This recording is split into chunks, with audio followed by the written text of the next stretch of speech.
Let me tell you who to blame. Blame the boy lying at your feet, his body oozing life through the hole in his stomach where the bullet tore him apart. Blame him for challenging you, for not looking away and for not backing down when you pulled out the gun. Blame your mother for bringing you into this world when she was but a kid herself and for dragging you up, not bringing you up. Blame society for not giving you hope. Blame your father for not being there, the man who looked after himself instead of looking after you. Blame the gun in your hand for making you a target, for making you more likely to be picked on. Blame the dead boy, blame your mother, blame society, blame your father, blame the gun, blame anyone but yourself for not being strong enough to put down the gun. Oh, I'm sorry. Did I break your concentration?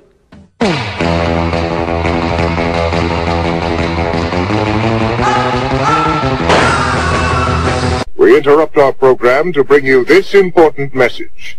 It's part of our Constitution. You know, the right to bear arms is because that's the last form of defense against tyranny,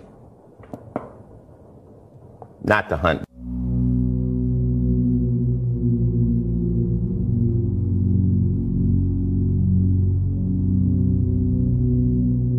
But these tragedies never lead to tougher gun control, ever. We're not doing enough. And we will have to change. To close the gun show loophole in Colorado after Columbine, when the legislature wouldn't do it, we did it. We need gun control. And people who want to move in that direction, I think, need to rethink longer-term ways to change public opinion. For gun control, for gun control. It's down to, are you pro-gun or anti-gun? Are you for the Second Amendment or against it? You know, there's a lot of gray in between. Now, with that, we've been reading, you can shoot off 1 a second. You can kill, in a sitting duck situation, you could potentially shoot or kill 50 to 60 people in a minute. Now, most people would say that's not a hunting rifle. They'd say it's certainly not something that James Madison or Ben Franklin was thinking about. It's a frightening weapon that could have taken on a whole regiment of British soldiers or Continentals. Original intent. Does anybody really think Ben Franklin was thinking, give people the right to carry any kind of firepower they can put on their shoulder? Of course he wasn't thinking that, because he had no imagination for something like that existing, I don't think. I don't think. We can't tolerate this anymore. And to end them, we must change.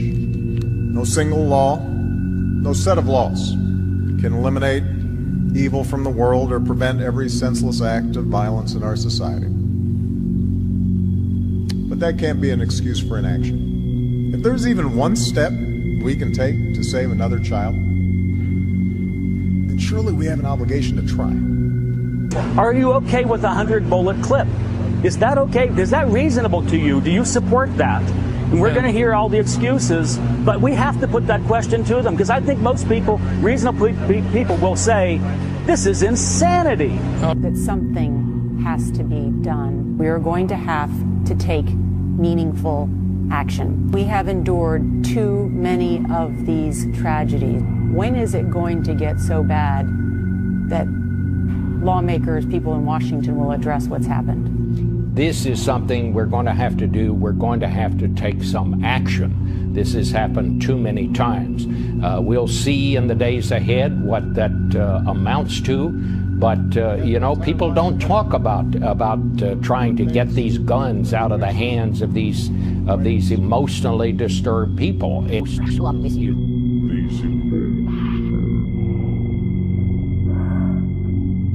Are not able to get it, and that it's a very serious problem. It's a very complicated problem, but perhaps this will be the day that starting with the president, Washington finally got serious about trying to do something about this. Really, Nora, there's nothing I can or should add. The American public saw exactly what the president's emotional reaction to this was.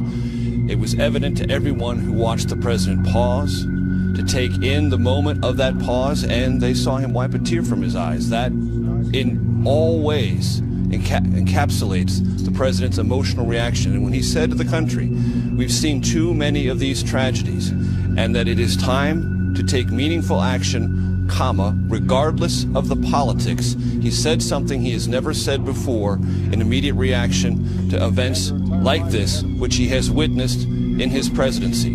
Mass shootings, victims, children, inexplicable horror, suggesting to the country that he is prepared to take action and perhaps political risks he hasn't before to confront and change the underlying dynamics that brought this tragedy and this grimly historic day to the briefing room and the rest of the country.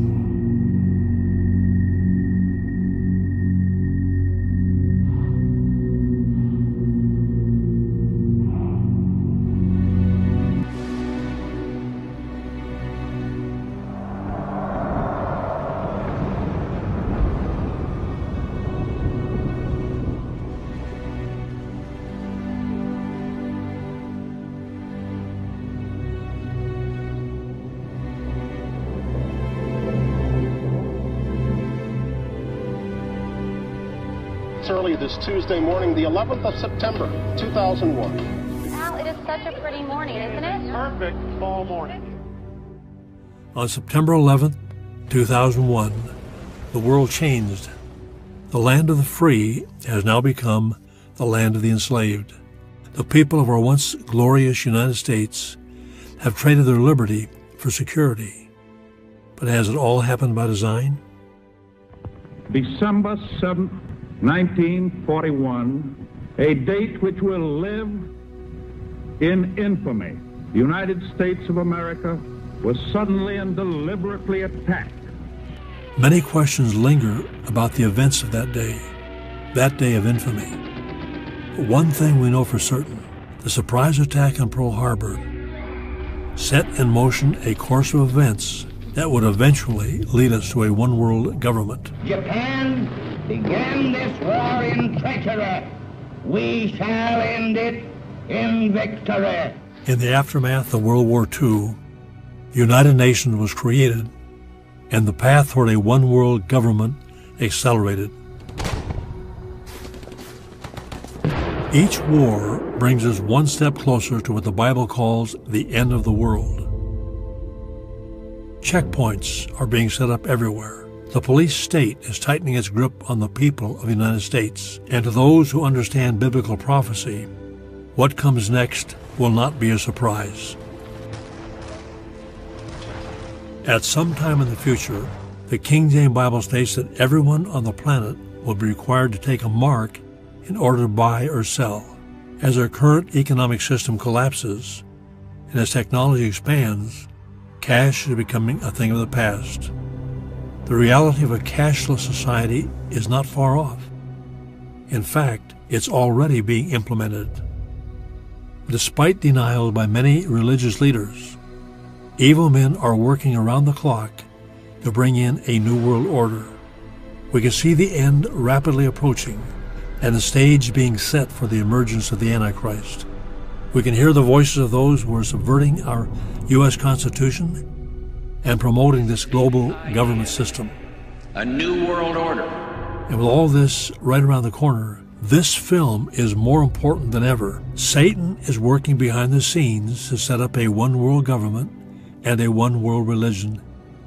There is a chance for the President of the United States to use this disaster to carry out what his father, a phrase his father used, I think, only once, and hasn't been used since, and that is a new world order.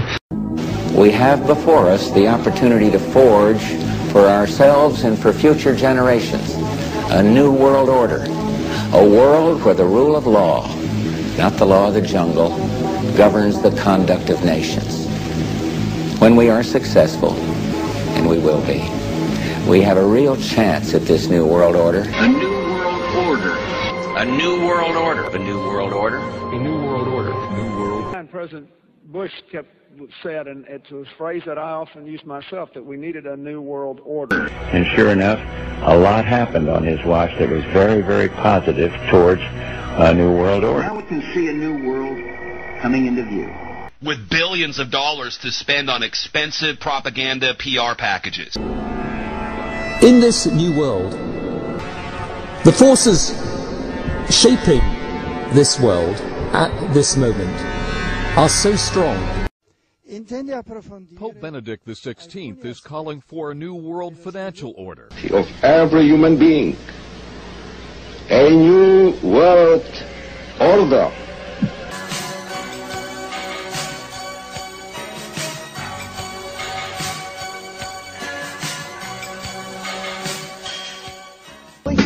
Billy Graham, one of the most respected reverends and theologians in this country, said, and I quote, "I used to believe that pagans in far-off countries were lost, were going to hell. I no longer believe that. I believe that there are other ways of recognizing the existence of God." In 1986, Pope John Paul II gathered in Assisi, Italy, the leaders of the world's major religions to pray for peace. There were snake worshippers, fire worshippers, spiritists, animists, Buddhists, Muslims, Hindus, North American witch doctors. I watched in astonishment as they walked to the microphone to pray. The Pope said they were all praying to the same God, and that their prayers were creating a spiritual energy that was bringing about a new victory over wars, victory over social unrest, victory over famines, and victory over all kinds of and he used the words New Age to describe what was coming. It would be a glorious new age, yeah. And this is exactly what the movement is all about today. There's a need for a new world order. But when you talk about a new structure, I'm not sure you've used the term new world order. Because we don't understand the new world order. But what does the new world order mean for countries? In this new world, A new world order. A new world order. A new world order. New world order. Give them a stake in creating the kind of world order that I think all of us would like. And the president outlined his vision of a new world order. Warn everyone you know, the New World Order is dangerous! He's going to make some big concessions. Definitely. I really think he's going over there to try to create a one world order. That they want one world order, a new world order, at the end of this event. Albert Pike had written outlining his plan to incite the Muslims against the Zionists, to have this final cataclysm, to then have their outcome be fed to the people, to have the final stages of the New World Order, the Universalist religion. A new world order. The forces shaping this world at this moment are so strong. World order that I think all of us would like. That later. There is opportunity in the crisis.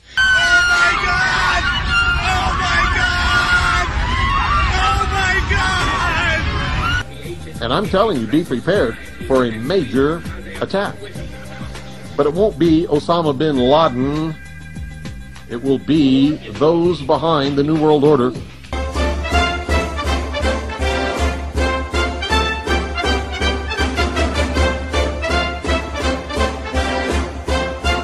There is opportunity in the crisis. And he put forward a resolution, the language of which gave complete authority to the president to take the nation to war. The Tonkin Gulf Resolution. Once in the war, it was business as usual. Consequently, Rockefeller interests financed factories in the Soviet Union, which the Soviets used to manufacture military equipment and send it to North Vietnam. However, the funding of both sides of this conflict was only one side of the coin. This is why the war went on so long. And the bottom line is this: the Vietnam War was never meant to be won, just sustained. This war for profit resulted in 58,000 American deaths and 3 million dead Vietnamese. One problem, however: the attack on the U.S. destroyers by Vietnamese PT boats never happened. Those weapons of mass destruction got to be somewhere. Here it comes. Those weapons of mass destruction got to be somewhere. Light them all up. Come on, fire. Hey, Roger. Keep shoot. Keep shoot. Bushmaster, two things. We need to move time now. All right, we just engaged all 8 individuals. Yeah, we got 2 bursts. We're still firing. Warn everyone you know, the New World Order is dangerous! What is at stake is more than one small country. It is a big idea.